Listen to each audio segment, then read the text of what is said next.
আজকে সকাল সকাল উঠে চলে আসলাম মাঠে। আর এই শীতের সকালে মাঠটা অনেক সুন্দর লাগছিল। তো আজকে মাঠে আসার কারণ ছিল আমাদের জমিতে আজকে গম বুনবে, আর যেহেতু জমিতে গম বুনবে অনেক কাজ ছিল, যেহেতু আব্বু পারবে না একলা, এর কারণে আজকে আবার আমাকে আসতে হলো। আর এগুলো ছিল সার, আর জমিতে বীজ বুনার আগে এই সারগুলো বুনে নিতে হবে, এজন্য এগুলো ভালো করে মিশাতে হবে। তো দেরি না করে আমি মিশাতে শুরু করলাম। আর এপাশে ছিল গমের বীজ, দেখো তোমরা। আর এই বীজগুলোই আমাদের জমিতে বোনা হবে। আর এই বীজগুলো পোকামাকড় বা পাখিতে যাতে না খেতে পারে এর জন্য ওষুধ মেশানো হচ্ছিল। আর এখন ওষুধ মাখানো বীজগুলো পুরোপুরি রেডি হয়ে গেল। ওষুধ মাখানোর পর বীজগুলো পুরোপুরি সাদা লাগছিল। তো এখন আমাদের বীজ সার সবকিছু রেডি হয়ে গেল। এখন শুধু এগুলো জমিতে বুনে দিলেই হয়ে যাবে। আমার পিছনে জমিগুলো ছিল সবই আমাদের। এখনো সকালের কুয়াশা দেখা যাচ্ছিল।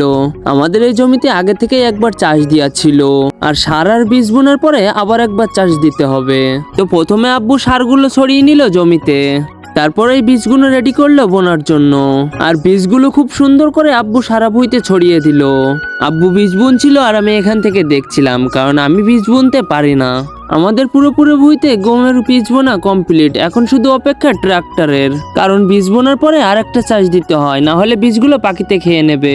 ট্রাক্টর চলে আসলো দ্বিতীয়বারের জন্য আমাদের জমিতে দ্বিতীয়বার চাষ দিতে। বীজ বোনার পরে আবার একটা চাষ দিতে হয়, না হলে বীজগুলো সব উপরে থাকবে, তখনই পাখিগুলো এসে বীজগুলো সব খেয়ে নিবে, তাতে করে আর চারা হবে না।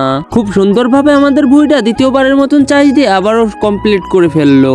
এখন আমাদের জমি পুরোপুরি কমপ্লিট, শুধু অপেক্ষা চারা বেরোনোর। আজকেকারের মতন মাঠের কাজ শেষ করলাম সবকিছু। আর অনেক সকালে এসেছিলাম, সকালে খাওয়া দাওয়া করে আসিনি। আর আজকের ভিডিওটা এই পর্যন্ত কি ছিল, আশা করি তোমাদের ভালো লাগবে। আর ভালো লাগলে লাইক কমেন্ট শেয়ার করতে ভুলবে না, এটুকু ভালোবাসা আমি তোমাদের থেকে ডিজার্ভ করি।